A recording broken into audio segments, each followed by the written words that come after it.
Bonjour à tous et bienvenue. Aujourd'hui, nous nous plongeons dans les œuvres littéraires les plus marquantes. Nous allons explorer un roman incontournable de la littérature française et de l'existentialisme, L'étranger d'Albert Camus.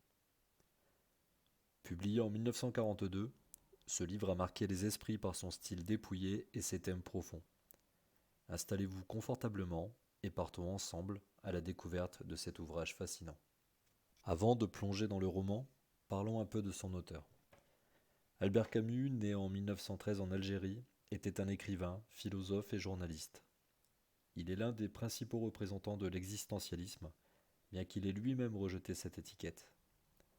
Camus a reçu le prix Nobel de littérature en 1957 pour l'ensemble de son œuvre.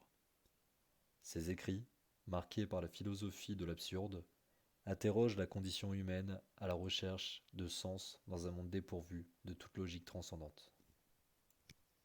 L'étranger raconte l'histoire de Meursault, un employé de bureau vivant en Algérie française. Le roman s'ouvre sur la célèbre phrase « Aujourd'hui, maman est morte.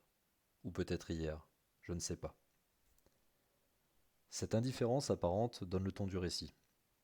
Meursault semble détaché des événements de sa vie, qu'il s'agisse de la mort de sa mère, de sa relation amoureuse avec Marie ou de son amitié avec Raymond. Un jour, lors d'une dispute sur une plage, Meursault tue un homme. Son procès met en lumière non seulement son acte de meurtre, mais aussi son comportement jugé asocial et son manque d'émotion, notamment lors des funérailles de sa mère. Meursault est finalement condamné à mort. Un des thèmes centraux de l'étranger est l'absurde. Camus développe cette notion en montrant l'indifférence de Meursault face à la vie et à la mort. Pour Meursault, la vie n'a pas de sens, et toute tentative de trouver un ordre rationnel dans l'univers est vouée à l'échec. L'aliénation est un autre thème clé. Meursault est aliéné de la société, de ses normes et de ses valeurs. Il ne joue pas le jeu social et refuse de feindre des émotions qu'il ne ressent pas. Cette sincérité brutale le met en marge du monde qui l'entoure. Enfin, la justice et la moralité sont au cœur du roman. Le procès de Meursault révèle une société plus préoccupée par ses propres normes et valeurs que par la recherche de la vérité. Meursault est jugé non seulement pour son crime, mais aussi pour sa non-conformité. Meursault est un personnage complexe, souvent perçu comme insensible ou amorphe. Cependant, sa quête de vérité et d'authenticité face à l'absurdité de l'existence le rend profondément humain. Son refus de mentir, même pour sauver sa propre vie, montre une forme de courage. Marie, la petite amie de Meursault, représente une forme d'attachement humain et de désir de bonheur simple, contrastant avec l'indifférence de Meursault. Raymond, quant à lui, est une figure trouble, manipulatrice, qui met en lumière les aspects les plus sombres de la nature humaine. Le style de Camus dans L'étranger est direct et dépouillé. La narration à la première personne plonge le lecteur dans la conscience même de Meursault, créant une intimité troublante.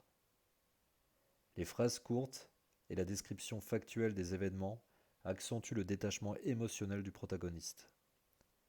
La structure du roman, en deux parties, reflète l'évolution de Meursault. La première partie décrit sa vie quotidienne et son crime, tandis que la seconde se concentre sur son procès et sa réflexion sur la vie et la mort. L'étranger est une œuvre puissante, qui continue de résonner auprès des lecteurs par son exploration des thèmes de l'absurde, de l'aliénation et de la justice. Camus nous invite à réfléchir sur la condition humaine et à confronter l'absence de sens de l'existence avec lucidité et intégrité. Je vous remercie d'avoir écouté cet épisode. J'espère que cette analyse vous a donné envie de redécouvrir ou découvrir l'étranger. N'hésitez pas à partager vos impressions et à vous abonner pour ne manquer aucune des prochaines analyses littéraires. À bientôt.